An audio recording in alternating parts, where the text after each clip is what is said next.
বর্তমানের সাথে মিলায় নেবেন। ঘটনা দেখার পর কবি লেখে নাই, কবি লিখেছে আগে, ঘটনা ঘটেছে পরে। লেখাইছেন কে? দেখে লেখা না আগে লেখা পরে ঘটেছে? আগে লেখা।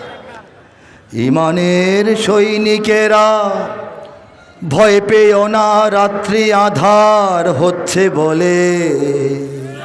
5 বছর আগে যখন রাত্রি আধার তখন গিয়েছিলাম, মনে আছে কি না? ইমানের সৈনিকেরা ভয় পেও না, রাত্রি আধার হচ্ছে বলে। যত রাত হোক না আধার আসবে সকাল সময় হলে। যত রাত আধার হোক, সময় হলে সকাল ঠিকই আসবে। এ স্বাধীন জন্মভূমির রক্ষীরা সব প্রস্তুতি নাও দিন বদলে। এ স্বাধীন জন্মভূমির রক্ষীরা সব প্রস্তুতি নাও দিন বদলে। এ লড়াই লড়তে হবে শক্তি সাহস বুদ্ধি বলে। এ লড়াই লড়তে হবে শক্তি সাহস বুদ্ধি বলে। বলার চেষ্টা করেছিলাম, প্রজন্মকে বোঝানোর চেষ্টা করেছিলাম, এই লড়াইটা খালি শক্তিতে হবে না, খালি বুদ্ধিতে হবে না, খালি সাহস দেখালে হবে না। শক্তি সাহস বুদ্ধি এক জায়গায় কইরা তারপর নামও কাজ হবে। ঠিক কিনা? কেন এই লড়াইয়ে আপনার শক্তি দেখেন নাই, বুদ্ধির খেলা দেখেন নাই?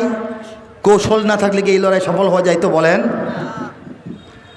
গিয়েছিলাম জালিমের থামবে জুলুম আর কটা দিন ধৈর্য ধরো। ঠিক হলে আওয়াজ দিবেন, ঠিক কিনা? জালিমের থামবে জুলুম আর কটা দিন ধৈর্য ধরো। ছোট হার নাও সয়ে আজ সামনে বিজয় আসবে বড়। কত আর রাজপথে লাশ পড়বে, এবার লড়াই করো। কত আর রাজপথে লাশ পড়বে, এবার লড়াই করো। এ সময় পাল্টে যাবে উল্টো বাতাস বইবে ঝড়ো। শহীদের রক্ত ধারায় এদেশের পাড়ায় পাড়ায়, শহীদের রক্ত ধারায় এদেশের পাড়ায় পাড়ায়। সময়ের এক ইশারায়, সময়ের এক ইশারায় লক্ষ আগুন উঠবে জ্বলে। শহীদের রক্ত ধারায় এদেশের জেলায় জেলায় বলি নাই, লিখেছিলাম পাড়ায় পাড়ায়, একদম পাড়ায় পাড়ায়। সময়ের এক ইশারায়, ও সময়ে ডাকলে হেসরাইলে আন্দোলন জমে না। সময়ের একটা ইশারায় লক্ষ আগুন উঠবে জ্বলে। ঠিক কিনা বলেন? হয়েছে কি হয় নাই বলেন? গিয়েছিলাম, কি গিয়েছিলাম? ওরা ইসলাম যদি চায় বাদ দিতে সংবিধান থেকে, চাইতো না? মোরা ইসলাম দিয়ে এই রাষ্ট্রটাকেই রাখবো ঢেকে। ওরা কোরআনকে অসম্মান যদি দেয় দেখবো সেকে। কাফনের পরব কাপড় গায়ে শহীদের রক্ত মেখে। বিজাতির নগ্ন চালে, চাল আছে না দাবার চাল, বিজাতির নগ্ন চালে চেতনার অন্তরালে। দেব না দেশকে যেতে শয়তানি চক্রের দখলে। যাইতে দেই নাই আর দিব না ইনশাল্লাহ। ঠিক কিনা? আরও কি গিয়েছিলাম শোনেন, মিলায় মিলায় দেখেন। যারা আজ ভাবছে চিরন্তন ক্ষমতার জোর দেখাবে, 5 বছর আগে বলা, যারা এখন ভাবতেছে চিরকাল ক্ষমতার জোর দেখাবে, তাদের বিষয়ে বলতে চাই।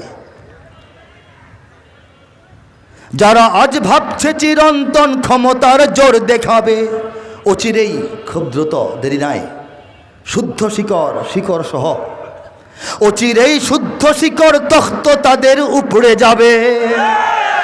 শিকড় সহ তাদের সিংহাসন একদম উগড়ে উপড়ে পড়ে যাবে। ঠিক কিনা বলেন? ঠিক না বেঠিক? যা বলেছিলাম পেয়েছেন কিনা বলেন? জনতার রোষ থেকে সব দেখবো তখন কই পালাবে। অপরাধ জমছে যা পাই পাই করে তার বদলা পাবে।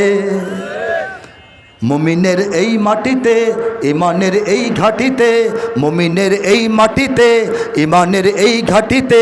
মুনাফিক নর্দমাদের পিষব সেদিন পায়ের তলে। ইমানের সৈনিকেরা ভয় পেও না, রাত্রি আধার হচ্ছে বলে। যত রাত হোক না আধার আসবে সকাল সময় হলে।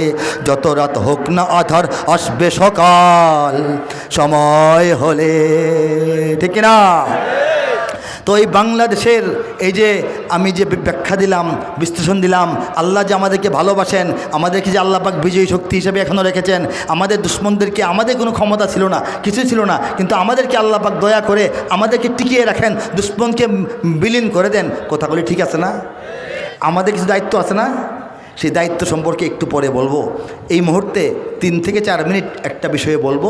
আমার হাতে একটি গ্রন্থ দেখতে পাচ্ছেন, সবুজ রঙের সোনালী হরফে লেখা। এটার নাম হচ্ছে আল কোরআনের কাব্যানুবাদ, সমস্তটা কোরআন শরীফের কবিতার ভাষায় অনুবাদ।